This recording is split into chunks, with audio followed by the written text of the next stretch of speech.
اچھا، دوسری چیز یہ ہوتی ہے کہ لفظی ترجمہ آپ کروائیں لیکن اس کی بہت ڈیٹیل میں نہ جائیں. ان کو گرامر کے اعتبار سے یا الفاظ کے روٹس کے اعتبار سے قطعاً بتانے کی ضرورت نہیں. کہیں کہیں ہلکا خوبصورت سا ٹچ دے دیں جہاں آپ سمجھیں کہ ان کو سمجھ آئے گی بات. لیکن یہ نہیں کہ جس طرح آپ کلاس میں پڑھتے ہیں ہر ورڈ کو آپ روٹس میں لے جائیں اور آپ ان کو ایسی بھول بھلائیوں میں الجھائیں کہ وہ پریشان یہ ہو کیا رہا ہے، اور آپ اپنی علمیت ہے کہ جھاڑے چلے جا رہے ہیں، پتہ چلے کہ ہم پڑھ کے آئے ہیں. یہ نہیں ہونا چاہیے. ایک عام گھریلو خاتون وہ ابواب میں داخل کر دیا تو اندر ہی چلے جائیں گے، کہیں نقصان ہو جائے گا. ہلکا ہلکا کہیں کہیں تھوڑا بہت جہاں ضرورت ہو ہلکا سا ٹچ دے دیں. پھر اسی طرح لوگوں کے لیول کو بھی دیکھیں. مثلا اگر آپ کے سامنے ٹیچرز بیٹھی ہوئی تو ان کو ویسا کانفیڈنس دیں. اگر آپ کے سامنے گھریلو خواتین ہیں تو ان کے ساتھ وہی مثالیں دیں. روٹی اور توے کی مثال دیں، ان کو آٹا گوندنے کی دیں، کپڑے دھونے کی دیں، جھاڑو لگانے کی دیں. لیکن اگر آپ پڑھے لکھے ماحول میں بیٹھے ہیں تو پھر آپ ان کے لیول کے مطابق کوئی مثال لے آئیں. اس کا یہ نہیں مطلب کہ وہ روٹی نہیں پکاتے ہوں گے یا وہ بھی ٹھیک ہے، بیچ بیچ میں ہونی چاہیے، لیکن ان کی جو مینٹل لیول کی سیٹسفیکشن ہے اس کے لیے بھی چیزیں جو ہیں وہ ہونی چاہیے. پھر اسی طرح جو ہفتہ وار درس ہوتے ہیں نا، اس میں لوگ فقہی مسائل کے بارے میں بھی ضرور پوچھتے ہیں. اس کا علاج کریں. اس کا علاج کیا ہے کہ کچھ نہ کچھ 10 منٹ 15 منٹ آپ اس کے لیے بھی وقف کر دیں کہ ساتھ آپ ان کو نماز کے، وضو کے، طہارت کے سب اگلے پچھلے مسائل جو ہیں وہ ترتیب وار بتاتے چلے جائیں. اچھا، یہ مت سمجھے کہ یہ سب کچھ جو میں آپ کو بتا رہی ہوں میں خود پہلے دن سے کر رہی ہوں. یہ سب تجربات ہیں جو ہوتے چلے آئے ہیں، اور جب ان تجربات کا میں زیادہ بہتر جو نتیجہ دیکھ رہی ہوں اس اعتبار سے آپ کو میں یہ بات سجیسٹ کر رہی ہوں. اب اس سے مثال کے طور پر منڈے کے درس میں ہوتا یہ ہے کہ پہلے شیلا تجوید کرواتی، پھر انہی آیات کو لفظی ترجمہ کروا دیتی، پھر 10-12 منٹ کے لیے فقہی مسائل جیسے کتاب الطہارہ شروع کی. آج کل جیسے رمضان آ رہا تو کتاب الصوم چل رہی ہے تاکہ لوگ پہلے ہی مینٹلی تھوڑے پریپیئرڈ ہوتے جائیں. بھول جاتے ہیں نا سال تک مسئلے، تو موقع کی مناسبت سے بھی آپ کتاب کا انتخاب کر سکتے ہیں. یا لوگوں کے لیول کے کہ اگر لوگوں کو بنیادی طہارت کی بات نہیں پتا تو آپ ان کو پہلے وہ سکھا دیں. یہ سب کام نصف گھنٹے میں ہو جاتا ہے.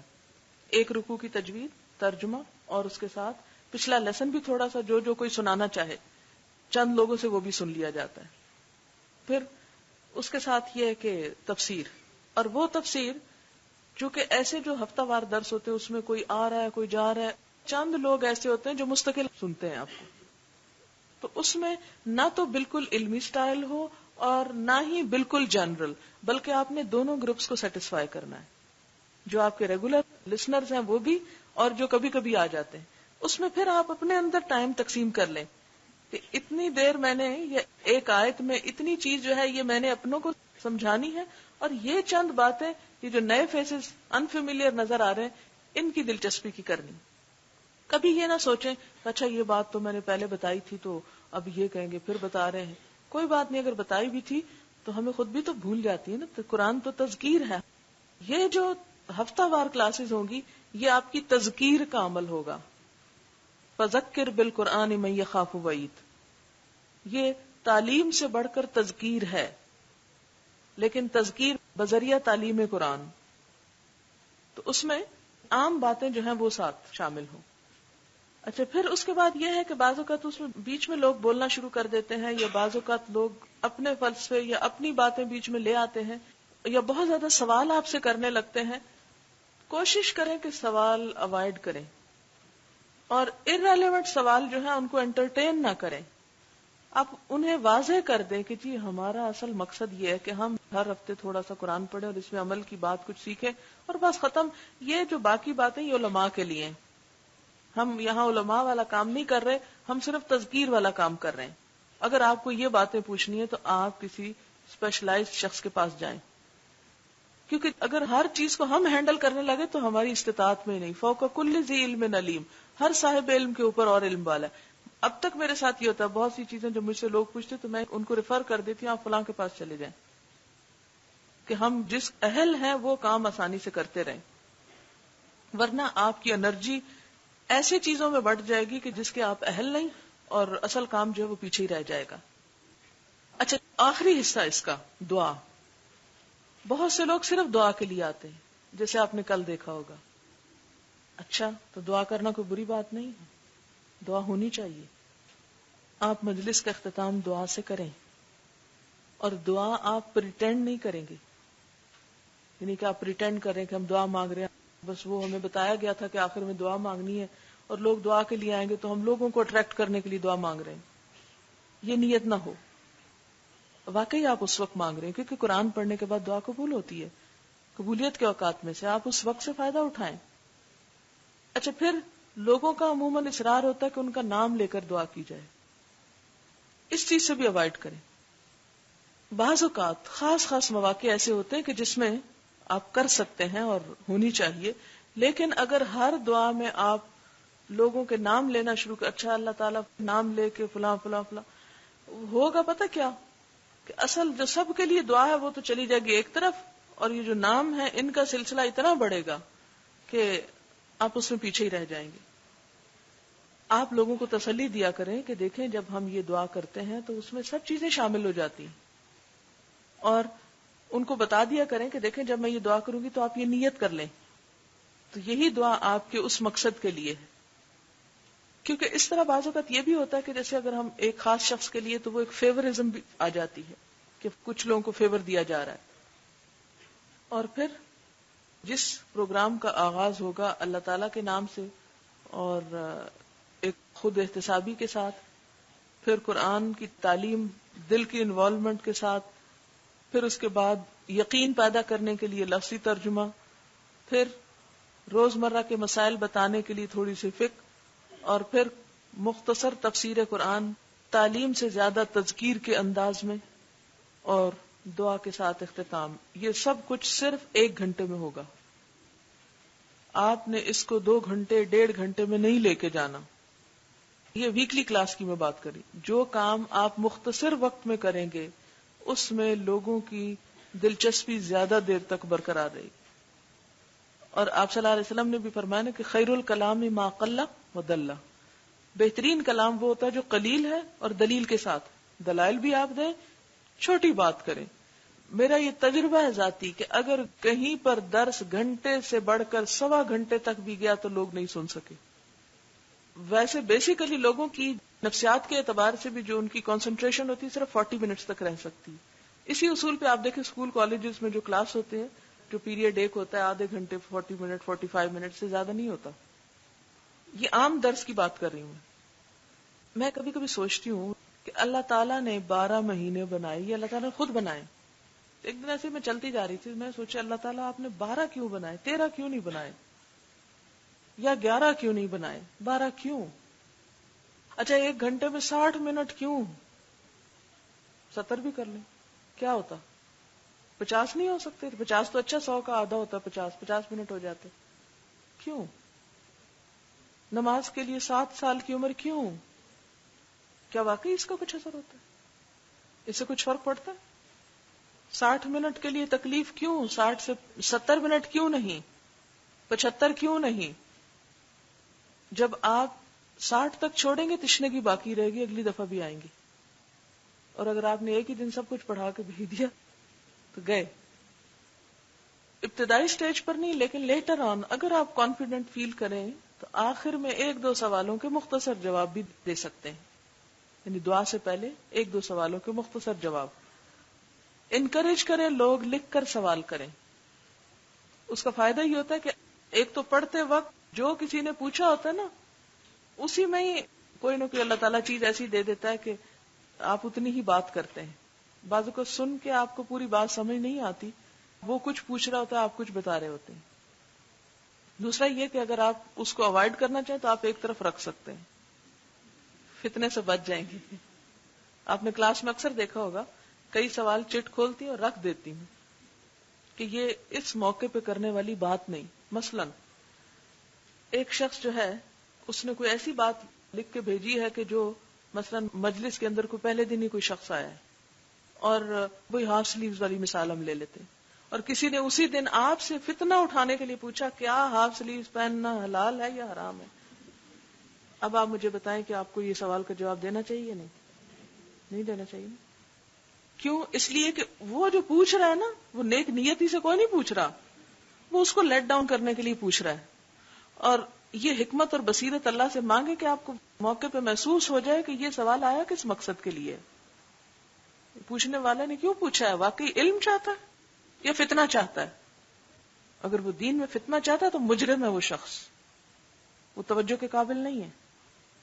لیکن اگر وہ سیکھنا چاہتا ہے تو آپ کہیں اچھا یہ کسی نے ایک سوال بھیجا ہے، یہ جس کا ہے وہ میرے پاس آ جائے، وقت ختم ہو چکا ہے، میں آپ کو بتا دیتی ہوں، آپ ادھر آ جائیں. یہ بھی آپ کر سکتے ہیں. مثلاً ایک بات ہے جو کسی ایک شخص کا ذاتی مسئلہ ہے، اس کا گھر میں بہو ساتھ جھگڑا ہے، آپ اگر اس کو جنرلی بات کریں گے اور ساری ینگ لڑکیاں بیٹھی ہیں، آپ کو کوئی فائدہ نہیں ہے. خاص مسئلہ ایک بزرگ شخص کا ہے تو آپ اس کو الگ بتا دیں، بات سب کے سامنے مت ڈسکس کریں. اچھا پھر یہ تو تھی ہفتہ وار درس. اب ایک ہے انڈیویجولی آپ نے الگ الگ کسی ایک شخص کو پڑھانا ہے، بہن کو پڑھا رہی ہیں، امی کو پڑھا رہی ہیں، بیٹی کو پڑھا رہی ہیں، محلے والی کو پڑھا رہی ہیں، کسی ایک ایک کو پڑھا رہی ہیں. اس میں بھی آپ یہ کر سکتے ہیں کہ باقی ساری چیزیں جنرلی وہ اخلاق اور کردار اور نیت اور وہ سب تو اپنی جگہ، اس میں جہاں آپ ان کو تدریس کریں گے جیسے لفظی ترجمہ اور تھوڑی تھوڑی ہلکی پھلکی تفسیر بتائیں گے، تو وہاں آپ ان کو گھر میں پڑھنے کے لیے کچھ چیزیں دے سکتے ہیں، گھر میں سننے کے لیے کوئی کیسٹ دے سکتے ہیں. مثلاً یہی قرات کی کیسٹ آپ گھر کے لیے دے سکتے ہیں. مثلاً کوئی چھوٹی سی کتاب ان کو دے سکتے ہیں کہ یہ تم گھر میں پڑھ لو، اچھا پڑھ لو پھر آ کے مجھ سے پوچھ لینا. کیونکہ ایک شخص کے ساتھ کلاس لگانا تو بہت مشکل ہوتا ہے اور عموماً اتنا وقت بھی بعض اوقات نہیں ہوتا. تو اس میں کچھ مٹیریل جو ہے وہ آپ گھر کے لیے بھی اس کو ریکمینڈ کر سکتے ہیں، بلکہ اپنے پاس کچھ چیزیں رکھیں اور لینے دینے کا سلسلہ جاری رکھیں. اچھا اس کی وجہ کیا ہے، یہ میں بات آپ کو کیوں بتا رہی ہوں؟ بہت لوگوں میں اصلاح کرنا انڈیویجول کی اصلاح سے بالکل مختلف ہے. مثلاً آپ کسی میں کوئی غلطی دیکھتے ہیں نا تو آپ ایک جنرل بات کرتے ہیں تو جس کی ہوتی ہے وہ سن کے سمجھ جاتا ہے، لیکن جب ایک شخص سامنے بیٹھا ہے اور آپ اس کو ایک حکم پڑھا رہے ہیں جو اسی کے خلاف جا رہا ہے تو مشکل ہو جاتی ہے نا، پرسنل لے گا وہ اس کو. اس لیے کچھ چیزیں پھر آپ اس کو بات کے لیے چھوڑ دیں، آپ خود یہ اسٹڈی کر لیں، پھر آپ کے ذہن میں کوئی سوال آئے تو آپ آ کے پوچھ لیں مجھ سے، کیونکہ پھر وہ اپنی ذات پہ براہ راست اس کو لے گا، لہذا اس میں اور مٹیریل سے آپ فائدہ اٹھا سکتے. پڑھانے کے لیے آپ کتاب لیتے ہیں، مثلاً آپ نے ایک تفسیر لینی، مثلاً جب میں نے شروع کیا تو میں نے ایک دن سادہ قرآن پاک لیا، اگلے دن میں نے اپنا ترجمے والا لیا، تیسرے دن کوئی اور لیا. پہلے سپارے کے رب تک میں ڈیسائیڈ نہ کر پائی کہ مجھے کیا کرنا چاہیے، یعنی جب میں نے فرسٹ بیچ کو پڑھانا شروع کیا. ایسے موقع پر آپ کو نمبر ایک اپنی سہولت دیکھنی ہے کہ آپ کس چیز کو سامنے رکھ کر زیادہ بہتر بول سکتے ہیں. مثلاً اس تفسیر کی جو عربک عبارت ہے، اور عربک عبارت میں خاص خصوصیت ہے کہ نیچے لائن نہیں ہے، تو مجھے لفظی ترجمہ اس میں لکھنے میں بڑی سہولت ہوئی کہ یہ لائن کے بغیر ہے، تو لائن کے بغیر یہاں چھوٹا سا اگر ترجمہ کو ایک آدھ لفظ کا آپ نوٹ کر لیں اپنی یاد دہانی کے لیے تو وہ بڑی سہولت صفائی کے ساتھ لکھا جاتا ہے. بولتے بولتے اگر شک پڑ جائے تو یقین کے لیے پڑھنا آسان ہوتا ہے.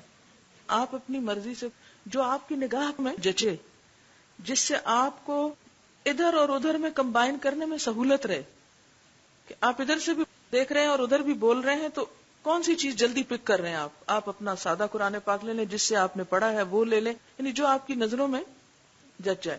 اچھا جہاں تک اس بات کا تعلق ہے کہ لوگ آپ سے آ کے جب یہ کہیں کہ آپ اس تفسیر سے پڑھاتے ہیں تو انہیں آپ یہ کہیں کہ دیکھیں آپ نے جو کچھ مجھ سے سنا ہے نا، اگر اس میں کوئی بات غلط ہے تو وہ آپ مجھے بھی ضرور پلیز بتائیں، لیکن اگر میری بات کوئی غلط نہیں تو پلیز صرف اس وجہ سے تعصب مت برتیں کہ میں نے آگے کون سی کتاب رکھی ہے. کئی دفعہ لوگوں نے مجھ سے کہا بھی، ان کو ہمیشہ یہ کہتی ہوں کہ آپ یہ دیکھیں کہ جو میں نے کہا اس میں کوئی غلطی ہے تو وہ آپ مجھے ضرور پوائنٹ آؤٹ کریں، اور جب یہ بات آتی ہے تو کوئی کچھ بھی نہیں.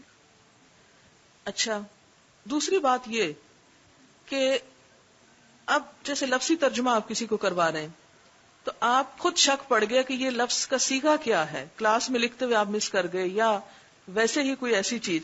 اب مثلاً ایک لفظ ہے یبدئ، آپ کو ابھی سمجھ نہیں آ رہی کہ یبدئ کیا ہے، مجہول ہے، معروف ہے، واحد ہے، جمع ہے، کیونکہ عربی زبان میں بعضوں کا ترجمہ مشکل اس لیے آ جاتی کہ جیسے جمع کا صیغہ مضاف الیہ ہو کر واو نون اڑ گیا ہوتا ہے، اور آپ وہاں پر پتہ نہیں کر پاتے کہ یہ اصل میں جمع تھا یا سنگولر تھا. مثلا یدعونا کا جب واو نون اڑتا تو یدعو رہ جاتا ہے. اب آپ ترجمہ کرتے ہوئے نہیں پہچان پا رہے کہ یہ یہاں پر جو خاص طور پر قرآن میں لفظ آیا ہے یہ جمع کے سینس میں آیا ہے یا سنگولر آیا ہے. اس کے لیے یہ کتاب جو ہے یہ بہترین ہے، یہ لغات القرآن. اس کتاب کا رنگ اور یہ ساری شکل آپ کو مختلف نظر آئے گی. اس کا قصہ یہ ہے کہ میں نے جب ایم اے میں داخلہ لیا تو میری ایک ہابی ہوتی تھی کتابوں کی دکانوں پہ جا کے کھڑے ہو کے کتابیں چیک کرنا، دیکھنا اچھا یہ کیا ہے وہ کیا ہے.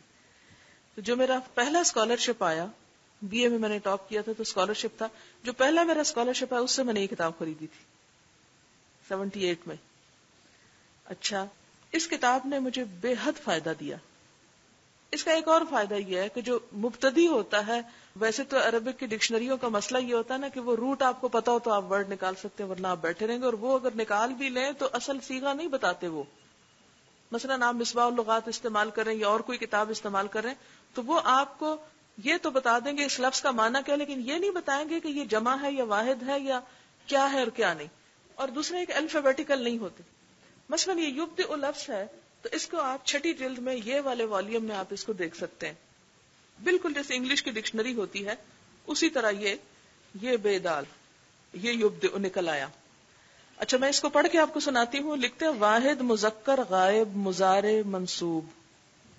واحد مذکر غائب مضارع، یہ بھی پتہ چل گیا. منصوب ابداء ان سے ہے. ابداء ان کو لے آئے آپ ابواب میں. ابداء ان افعال، شابش افعال. اور افعال میں کیا پایا جاتا ہے؟ پہلی خصوصیت کیا ہے؟ افعال متعدی ہونا، یعنی پیدا ہوتا نہیں کرتا ہے، یا جو پیدا کرنے میں ایجاد کا معنی آتا ہے، ایجاد کرتا ہے، تخلیق اول کرتا ہے. ٹھیک، یعنی یبدئ، یہ قرآن میں جو لفظ تھا انہ ہوا یبدئ، تو لفظی ترجمہ کیا لکھا ہوا اس کا؟ ایجاد کرتا ہے، تخلیق اول کرتا ہے. کتنا کریکٹ معنی ہے. یعنی آپ بالکل ایگزیکٹ وہاں پہنچ گئے جہاں آپ کو پہنچنا چاہیے تھا. آپ ترجمے میں غلطی نہیں کریں گے. جہاں شک پڑ جائے ترجمہ کیسے کروں، یہاں کیا کنوے کرنا چاہیے، تو یہ کتاب بہترین ہے. آپ کو پتا ہے اس وقت میرے پاس صرف 2 سوٹ تھے.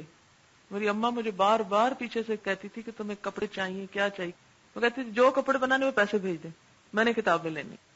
میں نے اپنا سارا اسکالرشپ صرف کتابیں خریدی، نتھنگ ایلس. حالانکہ وہ ایج ایسی ہوتی ہے کہ جب لڑکیوں کو جیولری کا شوق ہوتا ہے، کپڑوں کا شوق ہوتا ہے، معلوم نہیں کس کس چیز کا. لیکن مجھے تو اپنے مقصد سے غرض تھی کہ اس کے لیے مجھے کیا کیا چیزیں وہی ڈھونڈتی پھرتی ہوتی تھی، اکٹھی کرتی، اور وہ بعد میں کام آئی. کیونکہ اب نہ میرے پاس بازار جانے کا وقت ہے، نہ کتابیں ڈھونڈنے کا، نہ خریدنے کا، اور اب سارا وقت ہے اس چیز کا کہ میں پڑھاؤں اور اس کے لیے میرے پاس چیزیں آلریڈی میسر ہو، وہ میسر ہے. اور اس کے ساتھ تھوڑی سی ایک اور بات، یہ باتیں میری پرسنل لائف کی میں بتانا نہیں چاہتی لیکن آپ کے فائدے کے لیے بتاتی ہوں کہ زندگی میں کچھ کام قربانیوں کے بغیر نہیں ہوتے. آپ کو پتا ہے کہ شادی کی جو جیولری ہوتی ہے وہ کتنی عزیز ہوتی ہے انسان کو، کتنی ایسوسیشن ہوتی ہے اس کے ساتھ. میرا جو شادی کا سیٹ تھا سونے کا، میں نے اس کو بھی بیچ کے علم پہ لگایا، اس کو بھی بیچا. یعنی میرے لیے زندگی میں بہت مشکل تھا اسے بیچنا، لیکن میں نے بیچا اور علم کے لیے بیچا. اور عموماً یہ ہوتا کہ گھر والے بھی آڑے آتے ہیں یا دوسرے بھی اسے کہتے ہیں کہ یہ تو بڑی نعوذ باللہ نحوست کی بات ہے، یا اس طرح کے کچھ معنی بھی لیتے ہیں کہ شادی کی چیز دے دو گے کسی کو، شادی کی چیز بیچ ڈالو گے. کوئی پوچھے گا کہ وہ کدھر ہے، سسرال پوچھیں گے، وہ فلانا پوچھے گا وہ زیور کہاں گیا، کیا بتاؤ گے. جب آپ دیکھ رہے ہیں کہ آپ نے آگے بڑھنا ہے اور کام کرنا ہے اور آپ کے پاس پیسے نہیں، آپ کسی سے مانگ نہیں سکتے. ماں باپ نے بھی شادی کر دی آپ کی، اور سسرال والے آپ کی تعلیم کی ذمہ داریاں کہاں سے لیں. لیکن یہ کہ اب آگے رستہ کوئی نہیں تو بس ٹھیک ہے، نکالیں جو کچھ ہے پاس. علم کے لیے جب تک آپ قربانی نہیں کریں گے نا خواہشات کی، تو علم نہیں آئے گا. میں یہ نہیں کہتی کہ نعوذ باللہ آپ جا کے یہ کام شروع کر دیں، اللہ نہ کرے کبھی آپ کو اس کی ضرورت پیش آئے کہ آپ کو اپنی قیمتی ترین چیزیں نکالنی پڑیں. لیکن میں کبھی کبھی دیکھتی ہوں اپنے جب ماضی کی، میں سوچتی ہوں کہ اللہ تعالیٰ نے میری ایک ایک چیز کی محبت پہ چھری پھیری ہے، بچوں کی، شوہر کی، مال کی، ان ساری پسندیدہ چیزوں کی جن سے میں زندگی میں محبت کرتی تھی. اور جب ان ساری محبتوں سے اللہ تعالیٰ کی ذات بالا ہوئی تو اللہ تعالیٰ دل میں سمائے، کیونکہ جب تک دل میں غیر کی محبت شدید ترین ہے وہ کیوں آئے گا. اور بعض مرحلے اب مجھے افسانہ لگتے ہیں اور کہانی لگتے ہیں، لیکن وہ حقیقت میں بہت تکلیف دہ تھے، بہت تکلیف دہ. تو اس میں یہ ہے کہ جب آپ سکھانے کے لیے جائیں گے، بتانے کے لیے جائیں گے، تو آپ کو کتابیں چاہیے ہوں گی، آپ کو مٹیریل چاہیے ہوگا. شوہر پیسے نہیں دیں گے، ماں باپ پیسے نہیں دیں گے، ماں باپ نے بھی شادی کر دی آپ کی، اور شوہر آپ کو بھلا اس کے لیے کیوں دے. اب آپ نے اپنے ہی وسائل سے کہیں سے پیدا کرنا ہے. جاب آپ نہیں کر رہے، کوئی ذریعہ نہیں ہے، تو پھر دیکھیں کہ کون سی چیز. اور بعض اوقات عورت کی اپنی چیزیں ہوتے ہوئے بھی اس کو یہ حق نہیں ہوتا کہ انہیں بیچ سکے، شوہر وہ بھی نہیں کرنے دیتے. تو وہاں سے آپ دیکھیں کہ یہاں سے کیا ہو سکتا ہے، یعنی کہاں سے میں کم کر سکتی ہوں. مثلاً آپ کو شوہر نے پیسے دیے کہ کپڑے بنا لیں آپ، تو آپ دیکھیں کہ اگر کپڑے ہیں تو کام چلائیں ان سے، اور 1 سال بنے ہوئے کپڑے اگلے سال تک کوئی نہیں پھٹتے، اور ان پیسوں کو لگائیں آپ اس کام کے لیے. بہرحال تو یہ جو ریگولر آپ کی تعلیم ہوگی اس کے لیے یہ کتاب جو ہے یہ آپ کے لیے بہت فائدہ مند ہوگی. یعنی یہ کتاب آپ کا شرح صدر کر دیتی ہے. جہاں کہیں آپ کو شک پڑ گیا تو آپ کو شک سے یقین میں نکال لائے گی.